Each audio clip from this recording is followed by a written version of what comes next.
When the guns fell silent in 1865, the United States had survived its Civil War, but it faced an immediate logistical and moral crisis. 4 million enslaved people were now free, living in a deeply fractured nation. The former Confederacy was physically shattered. Richmond, the Southern capital, lay in ruins, its railways destroyed, agricultural economy halted, and infrastructure reduced to rubble. Just 8 months after the fighting stopped, the federal government ratified the 13th Amendment. This document legally forbade slavery anywhere in the United States. The government freed 4 million people instantly, and they did it without paying a single cent of compensation to the former slave owners. This wiped out the primary source of wealth for the entire Southern oligarchy overnight. The Union military victory had translated into a massive, uncompensated economic redistribution. But the text of the 13th Amendment contained a specific exception. Slavery was abolished, except as a punishment for a crime. Southern legislatures immediately targeted this exact phrasing. They passed the Black Codes, a series of local laws that criminalized minor offenses, like loitering or not having a signed labor contract, to systematically arrest Black Americans. This flowchart illustrates a system known as convict leasing. Once incarcerated, freedmen were leased out by the state to private plantations and railways. They were forced to perform unpaid labor, generating heavy profits for the state governments. Declaring a population free on paper has no practical effect if the legal system is manipulated to recreate the exact same economic subjugation. To block state-level abuses, Congress drafted the 14th Amendment, establishing birthright citizenship for anyone born on American soil. It also introduced equal protection and due process, meaning states could no longer create separate, harsher legal systems for specific racial groups. However, this new definition came with a specific written exclusion. American Indians were explicitly left out of this guarantee of birthright citizenship.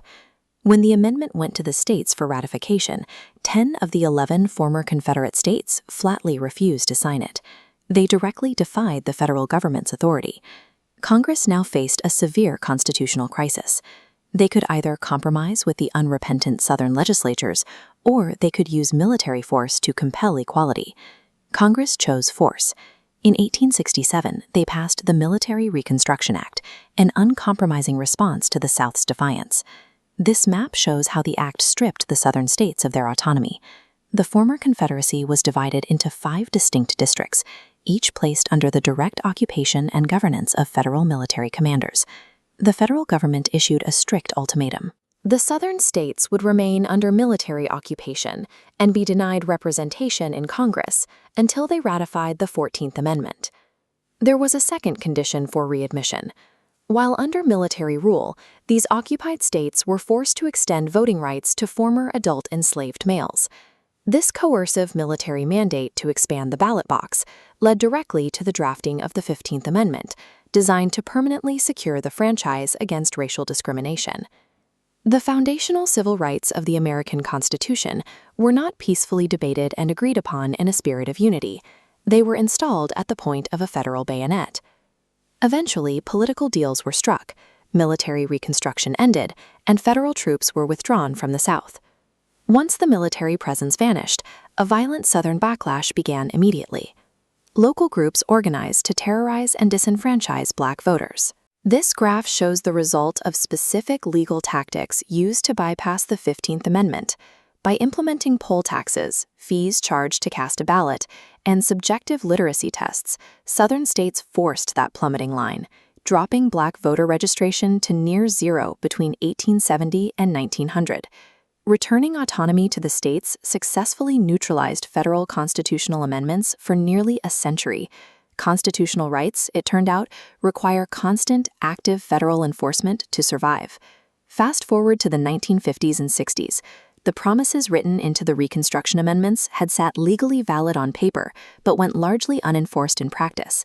Civil rights activists began utilizing the exact text of the 14th Amendment.